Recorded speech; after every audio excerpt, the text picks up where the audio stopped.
Vilo, ty si dnes načal tú cestu za víťazstvom 3-0. Ako sa rodilo?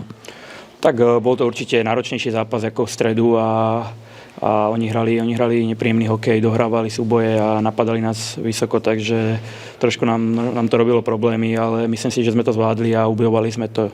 Dneska sme sa na to narobili trošku viac, ale výborné 2 výkony si myslím.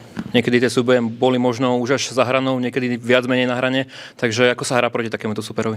Tak je to hokej a myslím si, že sme na to zvyknutí všetci, takže nebolo to až také hrozné, ale určite to bolo tvrdšie jak v stredu a myslím si, že od toho sa aj odvíjal celý ten hokej. Ty máš v klube v Třinci možno trošku inú rolu ako tu v reprezentácii, tak ako si užil tie 2 zápasy? Tak viac menej tu sa hrá úplne iný systém a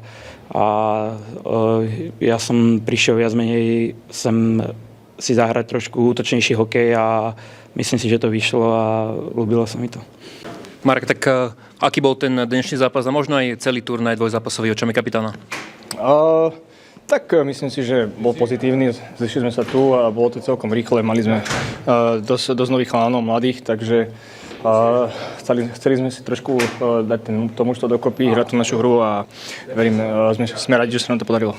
V Lani s tými istými supermi skôr 12-1, teraz 12-0, takže asi vám to sedí tento turnaj v decembri? No, vyzerá to tak, no, vždycky nejak príjme naladení dobre, takže predsa len hráme doma, takže snažíme sa aj pre tých fanúšikov robiť tú atmosféru trochu a spríjemniť im tie Vianoce. 8,5 tisíca ľudí dnes prišlo do hľadiska. Aké to bolo možno zažiť tie záverečné ovácie, to vlastne víťazné kolečko? Super ako vždy.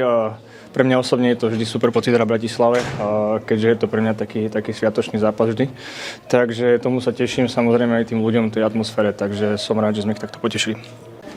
Asi ťažký zápas, viackrát pomohla aj žrtka, ale teda víťazstvo a shutout asi musí tešiť. Určite teší, ťažký zápas s dobrým superom, ale ustražili sme si to. Akí boli Lotyši v tom predbrankovom priestore? Veľmi nepríjemný, by som povedal. Mali aj dosť veľkých hráčov a ťažko sa mi hľadali puky. Čo tá 0 možno, že pre teba osobne znamená? Neviem, tak je prvá v sezóne, tak dúfam, že nadviažem na to aj v klube.